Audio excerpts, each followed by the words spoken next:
All right, so this is young golfer Lucas.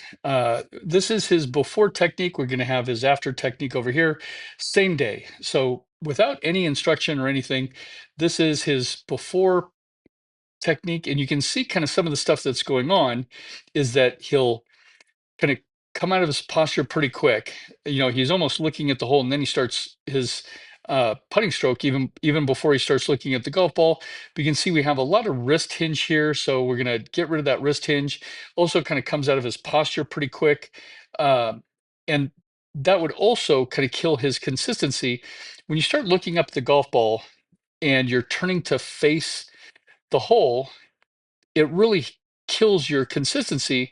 And now I've got this golf ball going, way past the hole, and it kills your direction and distance. Um, and we can also see him coming out of his posture. If we take a look here, you can see him coming out of his posture, kind of looking up quickly at the hole. We can also see a good example of coming out of the posture here. We also have some problems with alignment. This is pretty much a straight putt, and he's, kind of set up to where he's lying to the right. But you can see him come out of his posture here, and so see, I was just kind of looking at the hole. Everything kind of faces the hole. He's kind of twisting his body, turning his hips. We've got some lower body movement and some upper body movement. The head is looking, and you can see when biggest problem with pulling the head up is it changes the plane of the shoulders. Okay, so that's Lucas to begin with, and we're going to take kind of him before, and here he is before, and here he is after. So now one of the best drills you can do with a junior golfer is you get him into a good get him into a good posture. But to get them to not look up, you're going to tell them to keep looking at the spot where the ball was, and you're going to bring your hand in here, and you're going to hold up one or two fingers, and they have to tell you after the ball's gone. So watch this. So here he is before, and here he is after, and he's gonna keep we've already worked on keeping his lower body still, but as he comes through, I'm gonna hold up one or two fingers. I hold up one, I make him tell me. So after he hits it, he has to keep his head down and has to tell me if I hold up one or two fingers.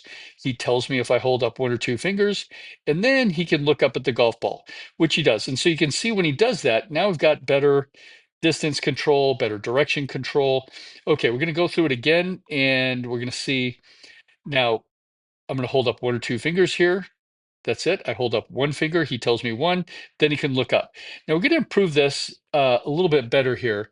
I'm actually going to tell him to look for one or two fingers, and I'm going to make him hold his head down for 3 seconds.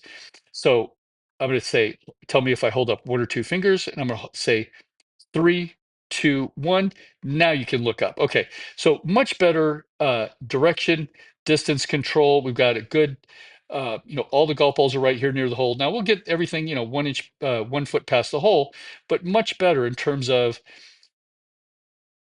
much better holding the posture, much better setup, much better stroke. We've got this alignment stick on the club that gets rid of this wrist hinge, but huge improvement from before to after. Great work, Lucas, and we'll keep improving.